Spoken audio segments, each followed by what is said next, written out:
Hey YouTube, how's it going? So, from the moment I was born, I really loved video games. Well, probably not from the moment exactly, but soon after. Video games were everything to me. I read about them, I played them. For some reason, this changed recently. I lost all my interest in playing them. What happened? Why did that occur? For a long time, I only knew that I didn't want to play games, but I didn't understand why. It took me a really long time to realize it, but recently, with my move to Japan and some other experimental things that I've done with my life, I think I figured it out. And it turns out, the exact same reason on why I lost interest in games is actually, now that I think about it, also the exact same reason on why I never quit gaming in the first place. Sounds paradoxical, right? This is what this video is going to be about, and to understand the reason why, we need to start at the very beginning, at the very start of my gaming career. My gaming career started with something very simple: educational games on the PC. I later moved on to Nintendo, Game Boy and Pokemon. Video games were really scarce to me. When I was young, I never had a console, I only had a Game Boy, and that Game Boy, it got taken away from me by my parents, sometimes even for months. Fast forward to age 14. I ended up going to a boarding school in England for 4 years. Now, with the influence from my parents gone, I was free to play as many games as I'd like. What ended up happening was that in many other parts of my life, I ended up not getting into anything at all. I gained weight, and my health wasn't that great. My sister even got really worried that I'm one Coca-Cola away from diabetes. Anyways, that continued for 4 years, until I then decided to return home for university. So while I did go back home for university, the rules on gaming had been lifted. I could play them freely and as much as I'd liked. But I did have more responsibilities at that point, so I had less time to play them. But what I really want to go on about is that after 4 years of basically playing games non-stop, it was akin to an addict, a drug addict, getting a massive hit for a prolonged period of time. You may know how it feels like splurging on your addictions, doesn't it? Let's say you wanna go and lose weight and then you end up going to McDonald's, eat 3 cheeseburgers, a cake, have ice cream afterwards. What you get is a real feeling of shame and disgust of yourself. I knew I had to change. I started hitting the gym. I started losing weight. I started, trying to enter habits to better myself. And that helped me out a lot. I did lose weight. I got healthier. I did get some more social skills. But all of this self-development, it takes time away from your day, doesn't it? It takes time away that you could have spent gaming, right? But when you start out on the path of self-development, when you do play a little bit of a game, you end up feeling a little bit guilty for it. Because you could have spent that time doing other, more productive things instead. So what ended up happening is that quickly browsing the web for a short amount of time or watching a 10-minute YouTube video about gaming, that felt a lot less guilty than trying to sit down and play a game. Is this what I mean by I quit gaming but didn't? No, it goes way deeper than that, and that's why I want to keep going with the story. So now that I spend my free time, the little bits of free time that I had on YouTube and Reddit, well, that in itself turned into another problem. And I think you might know it already. Going on Reddit and YouTube, well, it turned into an addiction itself. I noticed that all these little moments of time that I spent on these sites, these added up. Then an idea popped into my head. Why not combine my passion for games and my desire for productivity into one thing? And I decided to create a game review website.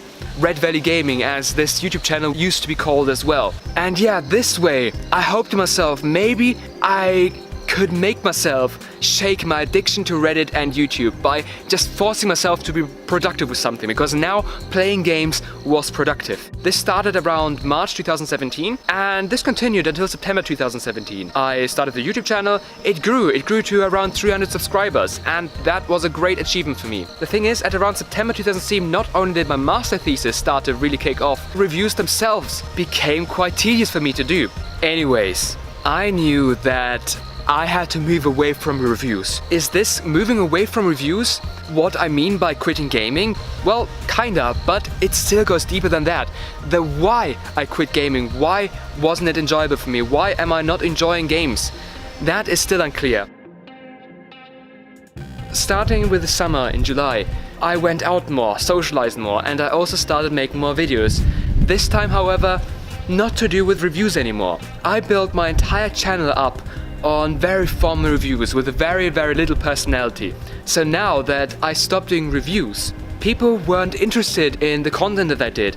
So my viewer rate basically crashed down into the abyss because I started doing different things. I felt down. I really felt down. Let's just say the only thing that you can really affect in terms of YouTube is how good your videos are. You can't affect how much YouTube is going to promote your videos. You can't affect which people will subscribe to the channel. I researched on how to make better videos and how to engage people more. And in the end, one video stood out very particularly. And it was a video about giving up on YouTube. Why the video stood out is that it basically gave me the necessary key to basically continue through this kind of dip in mood and euphoria. The key is to find yourself a reason of why you want to have a YouTube channel in the first place and why you continue with it. I had to start finding this reason, and that was quite a challenging task. The thing that I knew about myself is that I wanted to achieve something. But just because you want to achieve something, that's not something that will particularly motivate you for YouTube. So I had to dig deeper. Why did I want to achieve something? I noticed a pattern. In video games, don't you want to achieve something too? I mean, Xbox has achievements, for example. They're there to show that you've done something, and that's kind of the same thing that I wanted to do, isn't it? I want to achieve something to present myself. So during my journey of self-development, there is many things that I learned, and one of them was that things kind of stay the same at every single level. For example, League of Legends, once you reach silver elo, you want to get to gold, and once you get to gold, you want to get to platinum. And the same patterns occur everywhere. When I noticed that the exact same patterns that I've been doing in video games, I actually did as well in real life. That's when I noticed I actually didn't quit gaming at all. I simply switched platforms from Xbox to real world. And that realization made me think a little bit more about the similarities between games and real life. So in video games, you know, you grind for your stats. In MMOs, for example, you grind, you get yourself some nice, awesome gear, some loot. Well, that's precisely what you do in real life as well. You go to work, you prepare your food, you clean yourself up, you clean your room up. That's the grind. Then you have your high moments. You know, in video games, when you defeat that boss, when you get that new piece of epic gear. Well, exactly the same thing in real life as well. In real life, when you kiss that girl, when you get that raise at your job, when you pass that exam. That's these high points in your life that you have in video games as well.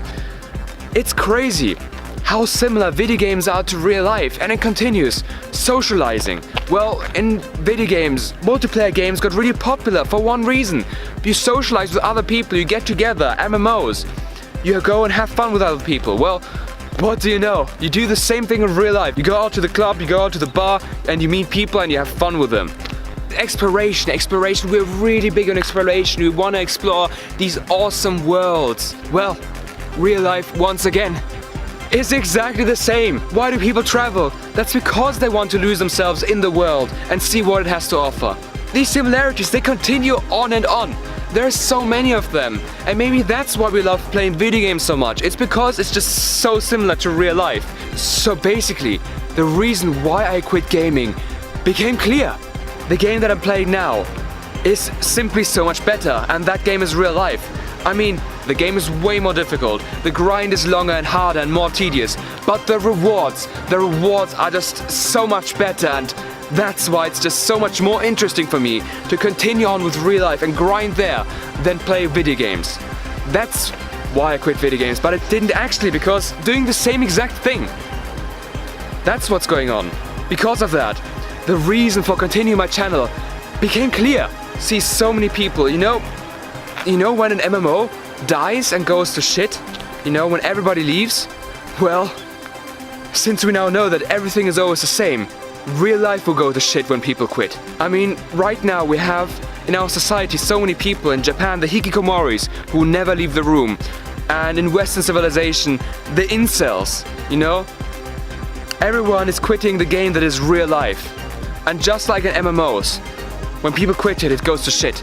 Basically, my purpose for continuing on YouTube is I don't want real life to go to shit because people quit it.